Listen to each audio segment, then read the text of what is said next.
பார்க்காதீங்க. இது மார்னிங் தான் அவ்வளோ இருட்டாக இருந்தது. செம்ம மழை. இன்னைக்கு வேறு காலேஜ் இருக்குது. காலேஜ் போகணும்னு நினச்சாலே போக தோண மாட்டேங்குது. அவ்வளோ இருட்டாக இருக்குது. மழை வேறு பெய்யுது. ஆனால் என்ன பண்ணுறது, என் தலையெழுத்து போய் தானே ஆகணும். சரி, மார்னிங் வந்தோடனே ஏதாச்சும் வந்து ஹெல்த்தியாக சாப்பிட்டு போகலாம் அப்படின்னு நினச்சி சரின்னு நினச்சா நோ காலையிலேருந்து சமைக்கிறதுக்கு வந்து சோம்பேறித்தான். அதனால் வந்து நேற்று வேக வச்சதை எல்லாத்தையும் எடுத்து போட்டு கிண்டி சாப்பிட்டு போவோம்னு சொல்லிட்டு கிண்டிட்டு இருக்கேன். நான் இதில் என்னெல்லாம் போட்டு கிண்டினேன்னா, நேற்று வேக வச்ச காராமணி, பொடி பொடியாக அரைஞ்ச வெங்காயம், தக்காளி, கேரட், அப்புறம் கொஞ்சம் உப்பு, பெப்பரு, லெமன் ஜூஸ் வந்து எனக்கு ரொம்ப பிடிக்கும். எனக்கு புளிப்புத்தன்மை பிடிக்கும், அதனால் எனக்கு லெமன் ஜூஸ் பிடிக்கும். நான் போட்டு மிக்ஸ் பண்ணிக்கிட்டேன். உங்களுக்கு வேணும்னா மிக்ஸ் பண்ணிக்கலாம், வேண்டாம்னா வேண்டாம். சில நேரத்தில் இல்லை தயிரும் ஆட் பண்ணலாம், நல்லா தான் இருக்கும். உங்களுக்கு வேணும் நீங்கள் ஆட் பண்ணிக்கலாம். No fire cooking. ஸோ இது யார் வேணால் ட்ரை பண்ணலாம்.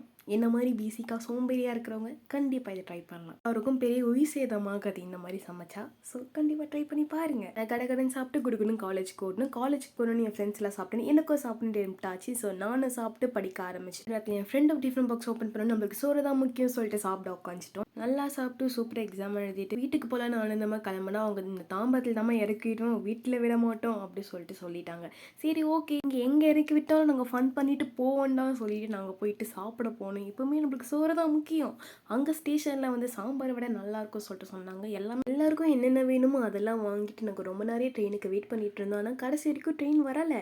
அதாவது நாங்கள் ஏற வேண்டிய ட்ரெயின் வரல, மீது எல்லா ட்ரெயினும் வந்துச்சு. இதுக்கு மேலே உட்காந்துட்டு இருந்தால் வீட்டுக்கு 11 மணிக்கு தான் போய் சேருவோம் சொல்லிட்டு வந்த வழியாக இறங்கி திருப்பி பஸ் ஸ்டேஷன் போயிட்டு பஸ்ஸை பிடிச்சி வீட்டுக்கு கிளம்பிட்டோம். போகிற வழியில் என் தம்பி எனக்கு ஒரு ஐஸ்கிரீம் வாங்கி கொடுத்தான். என்னதான் நாங்கள் பயங்கரமாக அடிச்சுக்கிட்டாலும் எப்பயாச்சும் ஒரு வாட்டி இந்த மாதிரி பாசமான செயல்கள் எதாவது செய்து வீட்டுக்கு போயிட்டு கொஞ்சம் நேரத்தில் வந்து நான் காஃபி குடிக்கணும்னு சொல்லிட்டு கொஞ்சம் காஃபி போட்டுட்டு இருந்தேன். எப்போ தெரியுமா, நைட்டு 8 மணிக்கு. இந்த நேரத்தில் எங்கள் அம்மா காஃபி குடிக்கிறியாடி, டீ குடிக்கிறியாடின்னு கேட்கும்போதெல்லாம் வேண்டாம் வேணும்னு சொல்லிட்டு நைட்டு 7 மணிக்கு 8 மணிக்கு எனக்கு காஃபி வேணும், டீ வேணும் கேட்பாரு. அது கெட்ட பழக்கம் தான், இருந்தாலும் ஒரு வாட்டி குடிக்கலாம். நான் வந்து எப்பயாச்சும் குடிப்பேன், அப்பப்பெல்லாம் குடிக்க மாட்டேன். ஆனால் குடித்தாலும் வந்து எனக்கு தூக்கம் வந்துடும். ஏன்னா கெஃபைன் அதிகமாக இருக்குது, நைட்டு தூக்கம் வராது, நைட்டு குடிக்க வேணும்னு சொல்லுவாங்க. ஆனால் நான் தூங்கிடுவேன், அன்றைக்கி எனக்கு பிரச்சனை இல்லை. அது வரைக்கும் எனக்கு சந்தோஷம். நான் குடிச்சிட்டு போய் பார்க்கலாம். இதோட அடுத்த வீடியோ பார்க்குறேன்.